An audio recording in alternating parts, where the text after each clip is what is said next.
So hello mga kulitshop, isang magandang araw po sa ating lahat. Ayan, may dumating na naman tayong package galing sa Lazada worth 158 pesos.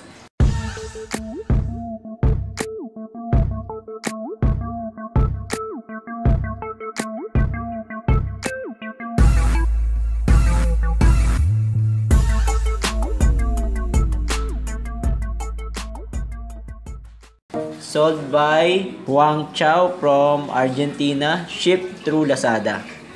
So medyo matagal-tagal lang po ang delivery time nito dahil umabot po ng 1 week halos ano. Ito nga po ay walang iba kundi ayan. So itong mga rubber bushing. So rubber bushing po ito ng ating swing arm or sway bar. Dahil nga po yung ating sway bar ay pudpud na po yung mga bushing. No? Umabot po yung bushing natin ng sway bar natin siguro na mga 4 years din po. So ayan guys, yung bushing natin medyo pitpit na po talaga. No? Ayan, at talagang kumakaldag na yung ating swing arm. Itong swing arm natin, ayan. Ayan. So kumakaldag na siya. Ayan, kung maririnig nyo, so, kung mapapansin nyo itong isang to, ayan. Sobrang pitpit na, ayan. So, papalitan natin yun siya dito sa ating garahe. So, medyo maulan guys, ano. At ayun, merong sa sound trip yung ating kapitbahay. Kaya, hindi ko alam kung may record natin kasi baka tayo ay ma-copyright. Meron itong binibenta guys sa online din, worth 350 pesos, 8 pieces. Pero ito, nabili ko lang siya ng 158 pesos. Orange type din naman siya. Ang maganda rito 10 pieces na, meron na siyang palabis ano. So hindi ko lang alam kung maganda ang performance nito, pero tatry din natin. Siguro naman sa halagang 158 pesos eh hindi na tayo ganun malulugi. So ito muna yung kalasin natin guys, yung sa bandang, so gamit lang tayo ng 14. So kontrahan nyo na lang sa ilalim kung medyo masikip yung tornilyo no. Medyo matigas na yung natin, screw natin. So ayan guys, nilagyan ko muna ng WD-40 ano, para mas lumulas siya. Kapit na kasi, so sobrang tagal na rin natin hindi nagagalaw to. Ayan, tanggal din natin na isa. So okay pa naman tong isa sana oh, yung sa ibabaw. Kaya lang may problema itong sa baba. Ayan, pitpit na. Hindi naman tayo sa kaliwang part guys. Ayan oh, mapapansin nyo, log na oh. Sobrang tigas na nito guys. Tagal na kasi talaga eh. Patataon, walang galaw-galaw. So medyo nakakangalay din pala guys kung hindi na tayo sanay na humihiga no. Ayan. Nakakangalay na rin. So ito guys, so okay pa to sana sa ibabaw. Kaya lang itong sa ilalim. Kinain na yung ano, washer natin.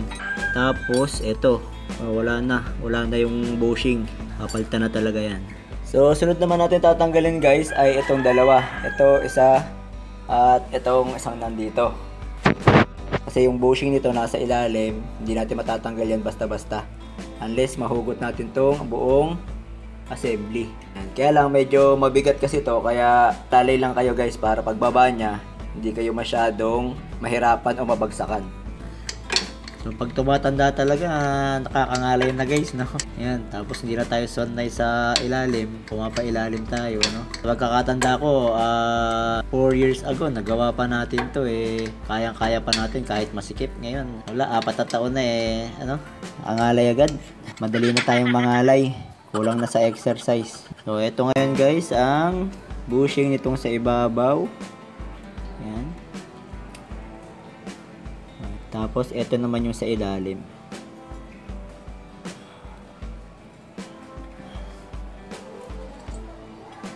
So, ayan yung sa ilalim. Papalitan na natin.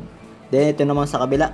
So, ayan guys. Para hindi pala ako mahirapan na mamaya na magtaas nitong bar. Kasi medyo alanganin itong pwesto ko. Masikip dito sa garahe. Tapos, hindi ko siya malalagyan ng jack. Medyo mabigat kasi to. Ang gagawin ko, ikakabit ko na muna to guys. Okay? So, ganito lang yan.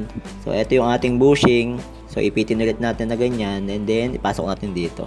So, para mamaya, pag naikabit na natin siya, hindi na tayo masyado mahihirapan na mag-angat ng ating sway bar. So, yan yung technique natin guys para hindi tayo mahirapan sa pag-angat ng sway bar natin. No? So, isang part muna, ikabit muna natin. para hindi tayo mahirapan. Ito naman sa itaas. So yung bushing guys, meron niyang gitla. Yan. Meron siyang parang yan.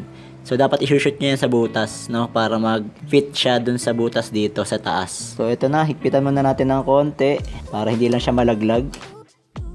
Pag naikabit na natin tong guys, itong isang ito, tsaka natin tanggalin tong nasa kabila. Yan, para hindi siya malaglag ng basta-basta.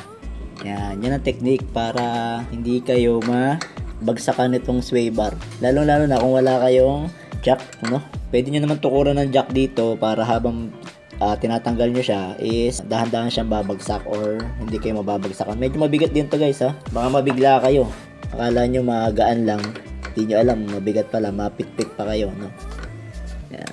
Medyo may kabigatan to guys. Solid kasi yan bakal. Bigat yan. Paalala lang. Tsaka yun nga pala, bago nyo gawin to, kailangan safety kayo. Yung inyong sasakyan, naka-handbrake, naka-park, nakakalso, nakakambyo para hindi kayo bigla kayo maipit sa ilalim. Okay. So tanggal na natin tong bushing. Ito yung matagal na natin gustong palitan. Hindi natin napalitan dati kasi kulang yung bushing natin na nabili. Ayan. Dugutin natin ganyan. Madali lang. Pwede nyo nang hindi tanggalin yung nasa ilalim. Ayan. Dugutin nyo lang yung bushing. Tapos lagay natin to. Lagyan muna pala natin ng grasa guys. Kalasin na lang natin ulit mamaya yung isa. Hindi natin nalagyan ng grasa eh. So ako lalagyan ko to ng grasa para hindi naman kalawangin. So kayo naman, nasa sa inyo kung lalagyan nyo ng grasa guys yung inyong tornilyo dito. Yan, pag nailagay na natin guys, balik na natin. Then bushing ulit sa ibabaw. Yung washer. At tapos sa ibabaw.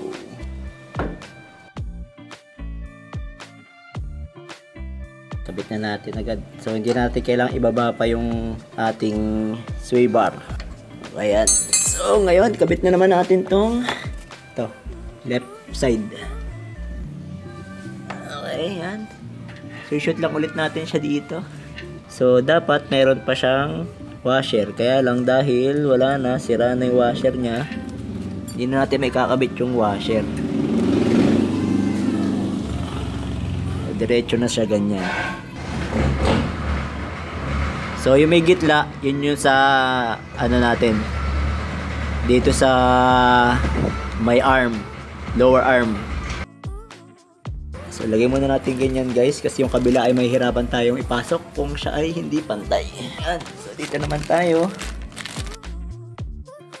Lagyan pala natin ng grasa muna guys. Nakalimutan ko na naman. Iba na talaga pagka medyo tumatanda na, no? Iba talaga eh. Medyo may edad na. Marami na tayong nakakalimutan sa buhay.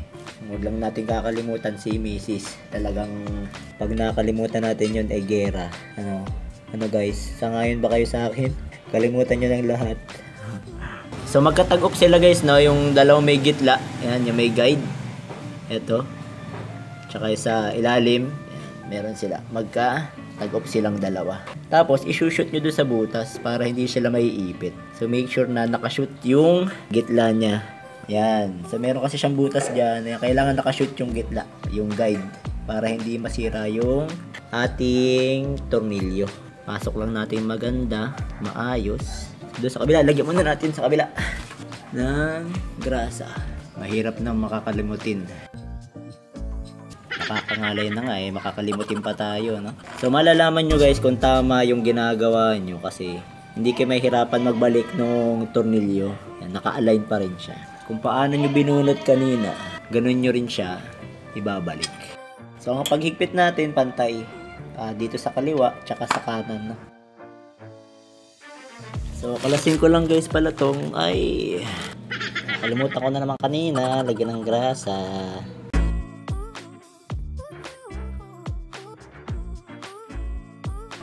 Yun, tapos dito na tayo sa arm.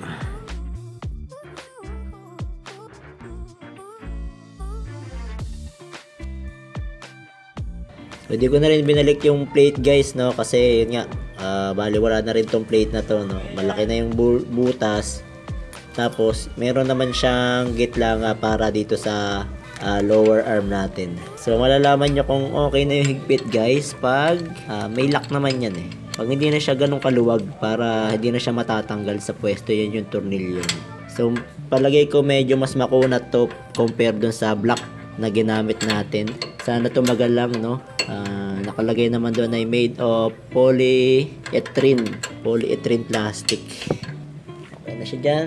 So yung ibang mga parts na lang, higpitan na lang natin ng sure ball para sure na tayo.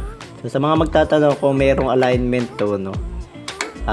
Unang-una, wala naman tayong ginalaw na parts para mabago yung alignment niya. Kasi ito naman ay support lang para sa swing. And then, ito, mapapansin nyo tong natin, bar natin. Meron yan tanda dati, no?